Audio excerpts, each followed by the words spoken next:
नमस्कार, मैं हूं पुण्य प्रसून वाजपेयी। बात आज एक ऐसे मुद्दे को लेकर हो रही है इस देश के भीतर जिसने तख्तों को पलट डाला है, सत्ता बदलती हुई दिखाई दी है। राजनीतिक तौर पर हंगामा इस देश ने बाखूबी देखा है। सामाजिक तौर पर सद्भाव की लकीरें कहीं मिटती हुई भी दिखाई दी है। एक ऐसा मुद्दा जो सुप्रीम कोर्ट तक भी जा पहुंचा है, लेकिन बावजूद इसके वो बार बार फनखाड़ता है और उसके बाद समाज के भीतर एक तरह की खामोशी भी चाहती है। और वो खामोशी क्या किसी बड़े हंगामे से पहले की होती है। इस वक्त हमारे साथ सुब्रमण्यम स्वामी साहब, बीजेपी के वरिष्ठ नेता, हमारे साथ मौजूद हैं। हमारे साथ उसामुद्दीन ओवैसी साहब, एआईएम के नेता, वह भी हमारे साथ मौजूद हैं। शुरुआत आज सुबह से ही करते हैं। आपने एक ट्वीट किया और उसमें जिक्र किया लॉर्ड कृष्णा पैकेज। इस पैकेज का मतलब क्या है? मतलब यह है कि जब महाभारत की युद्ध की संभावना थी, तब कृष्ण भगवान ने जाकर 5 गांव मांगे थे और दुर्योधन ने अहंकार में इनकार कर दिया और इसका परिणाम बहुत बुरा हुआ। तो ऐसे ही मैं कहता हूँ कि आज जो अनेक मंदिरों को नष्ट किया मुग़लों के राज में, उन सारे मंदिरों को वापस दोबारा निर्माण करने की बात नहीं कर रहे हैं हम।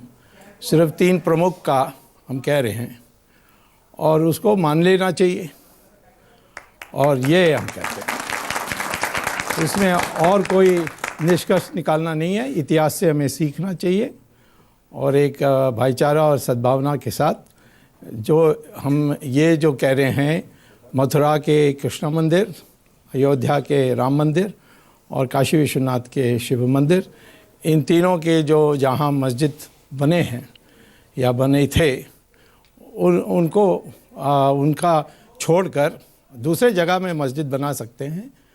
और यहाँ 3 जो हैं ये हमारे लिए प्रिय है, इसको वापस कर लें। ओवैसी साहब, वक्त, मौजूदा स्थिति इस दिशा में आवाज़ देती है कि बातचीत की बात जिक्र हो रही है, या कहा जा रहा है कि सहमति बना लीजिए, या ये कहा जा रहा है कि फैसला यही होगा, आप तय कर लीजिए। सबसे पहली बात तो ये है कि मैं सुब्रमण्यम स्वामी साहब बड़े काबिल आदमी हैं।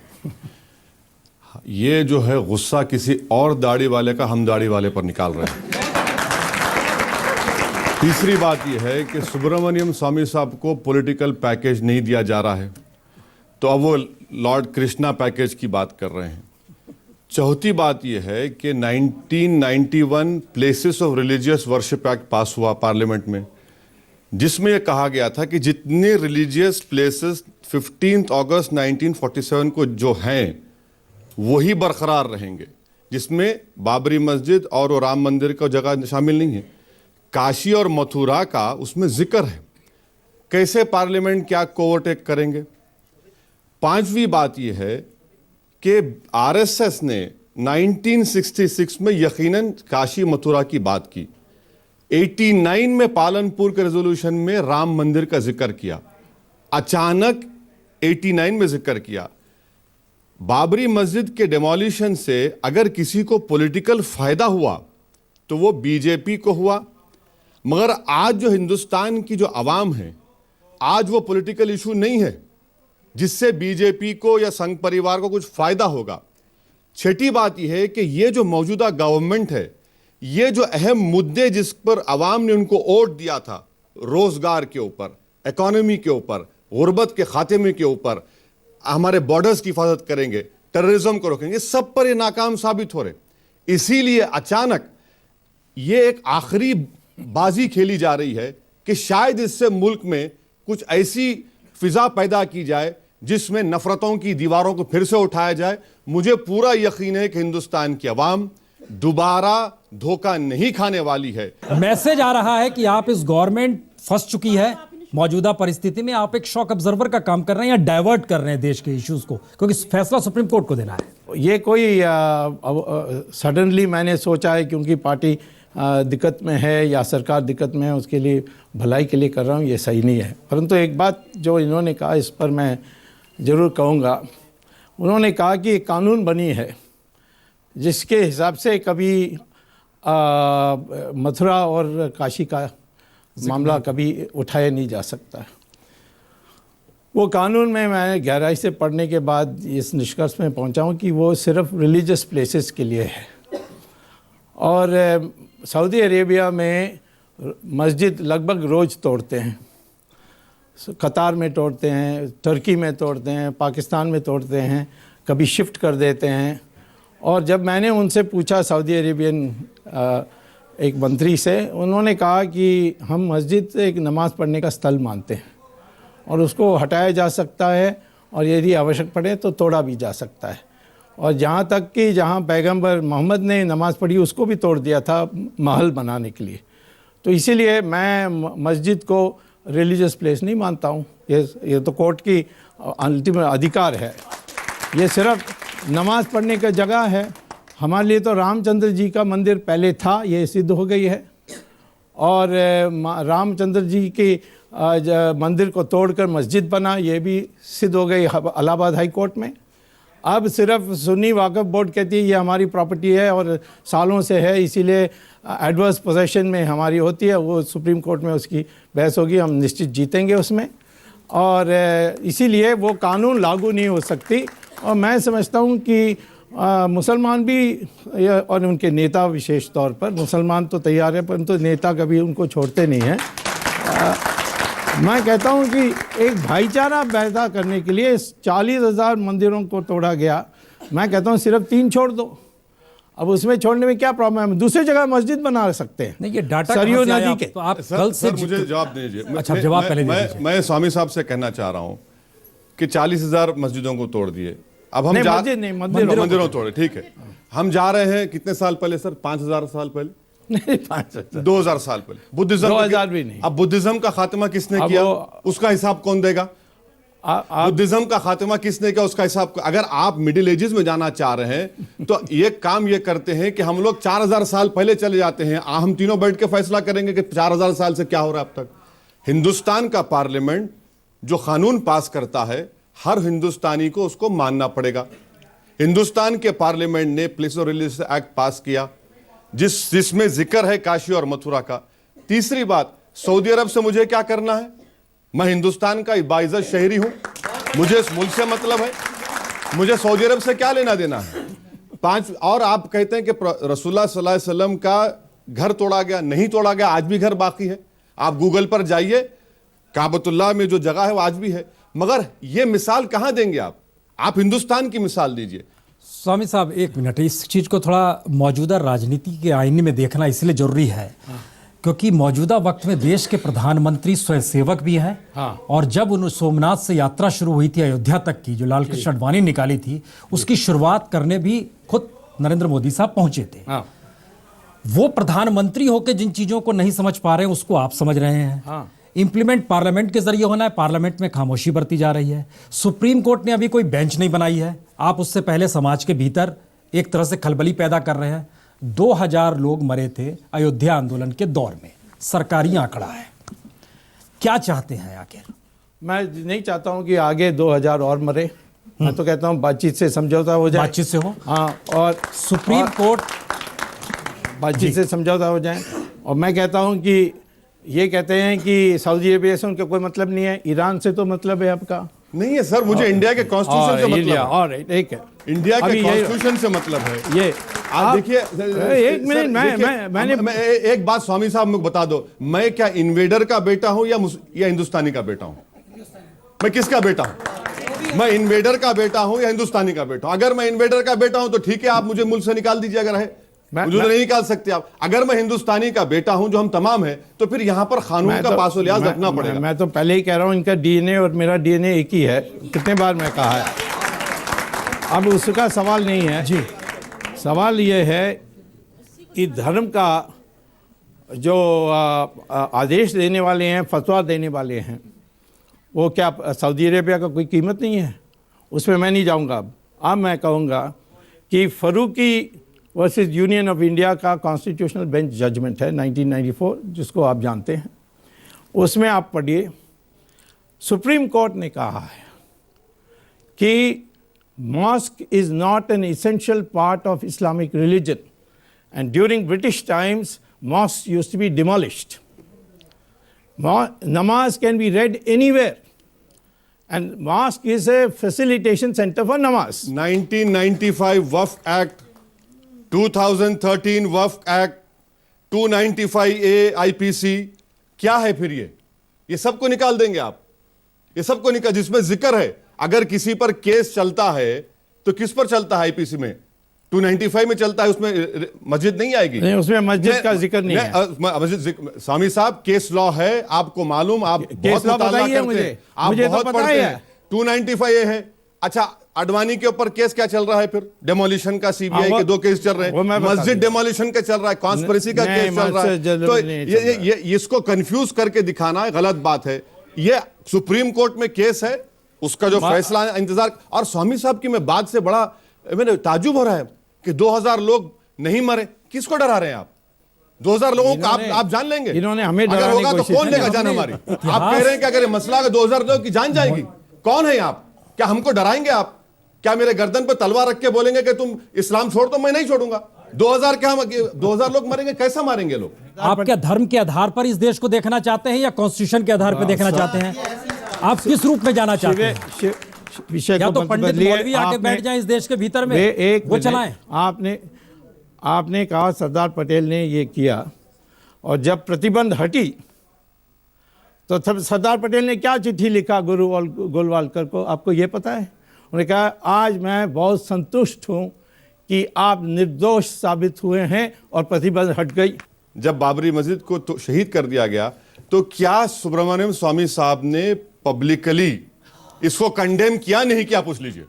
मैं जानता हूं हैदराबाद में मदीना मेंशन में सुब्रमण्यम स्वामी साहब की एक यादगार तकरीर हुई, जिसमें सुब्रमण्यम स्वामी साहब ने कहा कि तुमने कैसा तोड़ा इसको, ये मंदिर मेरी भी है, ये मस्जिद मुल्क का है, कैसा तोड़ा तुमने? स्टिंगिंग रिमार्क्स थे सुब्रमण्यम स्वामी साहब के, आप पूछ लीजिए उनसे। हैदराबाद को आकर एक तारीखी तकरीर की थी। मुझे ताज्जुब होता है, जिस शख्स ने वाजपेयी गवर्नमेंट को गिरा दिया और बाबरी मस्जिद की शहादत के खिलाफ कहा, आज वो बात कर रहे हैं, मुझे नहीं मालूम। मैं फिर भी इनकी इज्जत करता हूं। देखिए, ये सब आदि जो बात, पूरी बात ये है, मैं आज भी कहता हूं कि अनऑथराइज्ड किसी भीड़ को अधिकार नहीं है मस्जिद को तोड़ने के लिए, किसी मस्जिद को तोड़ने के लिए। और यही मैंने कहा था, जो केस चली है, ये मस्जिद तोड़ा, ये नहीं है। अनऑथराइज्ड डिमोलिशन बाय कॉन्स्पिरेसी, वो है चार्ज। जाकर आप पता करिए। नहीं, सही है। तो इसीलिए मैं ये नहीं पक्ष में हूँ कि मस्जिद को अपने हाथ में जनता लेकर के इसको तोड़ दे। मैं चाहता हूँ ये कानून से हो या समझौता से हो, और कानून से तो हम जीतेंगे, ऐसा मेरा विश्वास है। नहीं, इस पर भी जो ऑब्जेक्शन है, क्योंकि ये नॉलेज ऑफ अनसीन कब से डेवलप कर लिए? ये तो सुप्रीम कोर्ट तय करेगा ना भाई, कौन जीतेगा कौन हारेगा। अगर हम ये तो एविडेंस हम प्रोड्यूस करेंगे कोर्ट, सुप्रीम कोर्ट में, और उस एविडेंस के बुनियाद पर फैसला होगा। और जब तक फैसला नहीं होगा, हम कुछ नहीं उस पर तबसरा नहीं कर सकते। स्वामी साहब देखिए, नहीं, इसका जवाब देना मुझे। जब 2G का चल रहा था, मैंने पहले अनाउंस किया कि हम जीतेंगे इसको, राजा जेल जाएगा, और सही बात निकली। जब नेशनल हेराल्ड केस चलने लगा, मैंने कहा कि समन्स इशू होंगे, आखिर में सोनिया गांधी जेल जाएगी, ये भी देख लीजिए आप। तो ये कौन सा प्रतिबंध है कि सुप्रीम कोर्ट क्या फैसला करेगी, मुझे बोलने का अधिकार नहीं है। आप ये बोलने की हिम्मत क्यों नहीं देते हैं कि अगर ये सरकार मंदिर नहीं बनाएगी तो इस सरकार को जाना होगा, मोदी गवर्नमेंट को जाना होगा? ये कैसी बात कर रहे हैं? सरकार तो बनाने वाली है। आप बीजेपी के पार्लियामेंट्री हैं, सुब्रमण्यम स्वामी हैं, एक वकील हैं, या फिर अरुंधति वशिष्ठ अनुसंधान पीठ को संभालने वाले शख्स हैं? किस रूप में आप इस मुद्दे को उठा रहे हैं? हम श्री राम के भक्त हैं, उस रूप से उठा रहे हैं।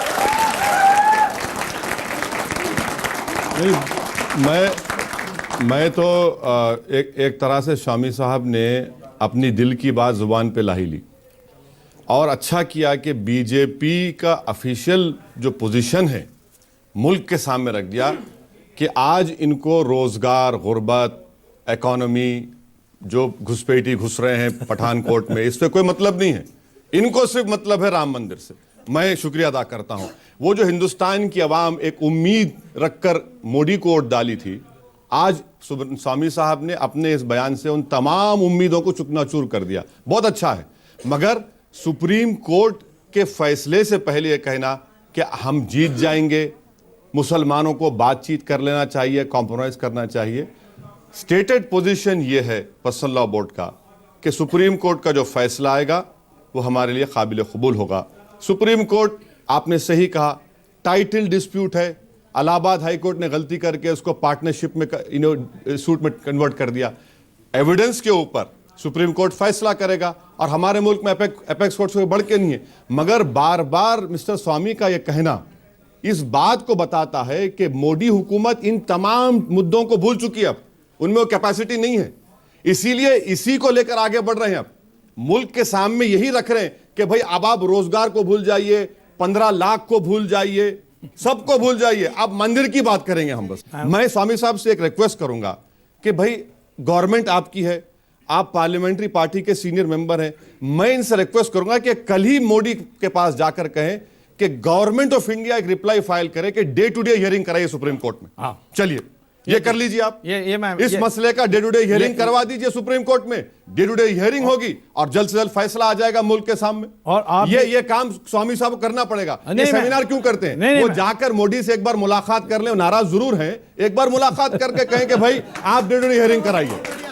डे टू डे हियरिंग करवा दीजिए, मामला सब दूध का दूध पानी का पानी हो जाएगा। ये जो इनकी सुझाव है ये मान्य है, मैं करूंगा, कल ही करूंगा। बिल्कुल आप बिल्कुल जाइए, बिल्कुल हम भी तैयार, हम भी चाहते हैं कि डे टू डे हियरिंग हो। और आपके लोग विरोध नहीं करना चाहिए। बिल्कुल नहीं, आप हियरिंग करवा दीजिए ना। हाँ भाई, day to day government day to day hearing के लिए मैं जरूर पहल करूंगा और चीफ जस्टिस के सामने जाकर मेंशन भी करूंगा कि ये ओवैसी साहब सारे बिल्कुल कहिए, हो सके तो सीडी लेके दिखा भी दीजिए। हाँ, जहाँ तक ये सवाल है सुप्रीम कोर्ट में क्या बहस होगी, SLP में गए हैं, स्पेशल लीव पिटिशन, उसके माने सिर्फ कानूनी पॉइंट्स देखेंगे। तथ्य जो 3 जज बेंच ने इलाहाबाद हाई कोर्ट में तय कर लिया, वो तथ्य को अब उसको एडिशनल तथ्य नहीं रख सकते। सिर्फ ये कानूनी तौर पर उन्होंने सही फैसला किया है कि नहीं, यही देखेंगे। और वो फैसला हुआ है कि जो सेंट्रल डोम है ये रामलाला का है और एक अखाड़ा के लिए उन्होंने दूसरे डोम को रखा और कहा है कि अच्छा होगा, ये उनका ऑर्डर में नहीं है, ये ऑब्जर्वेशन है, अच्छा होगा कि बगल में एक मस्जिद भी बन जाए। मैं कहता हूँ सरयू नदी के उस पार मस्जिद बन सकता है, उसके लिए हम भी मदद कर देंगे और सारे हिंदू समाज भी मदद कर देगा। अब इनको क्या तकलीफ होगी यदि एक मस्जिद जहाँ अयोध्या में राम मंदिर की रामलाला की है, उसके जगह में बगल में सरयू नदी के पार एक मस्जिद बनाने में इनकी क्या तकलीफ है?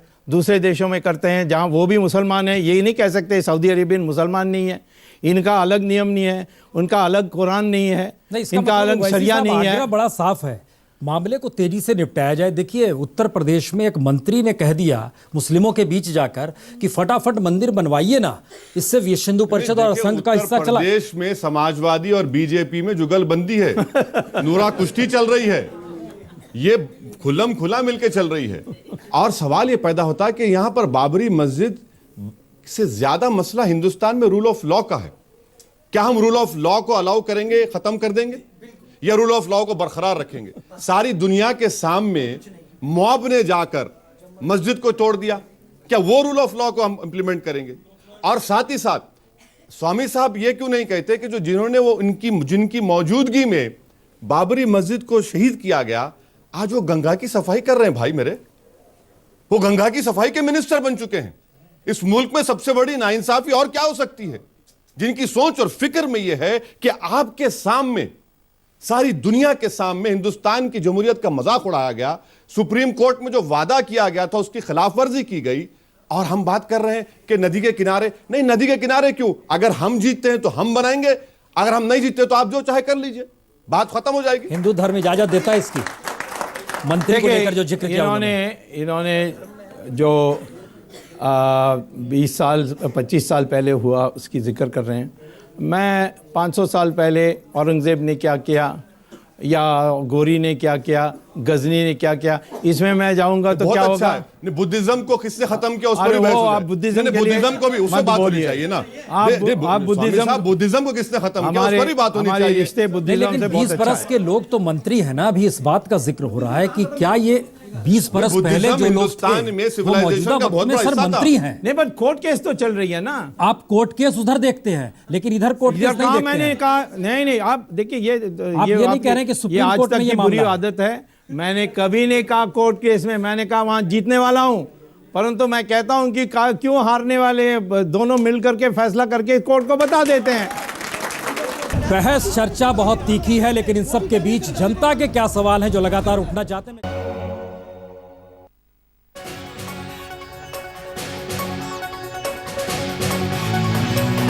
नमस्कार, आप देख रहे हैं आज तक, आपके साथ मैं हूं सईद अंसारी।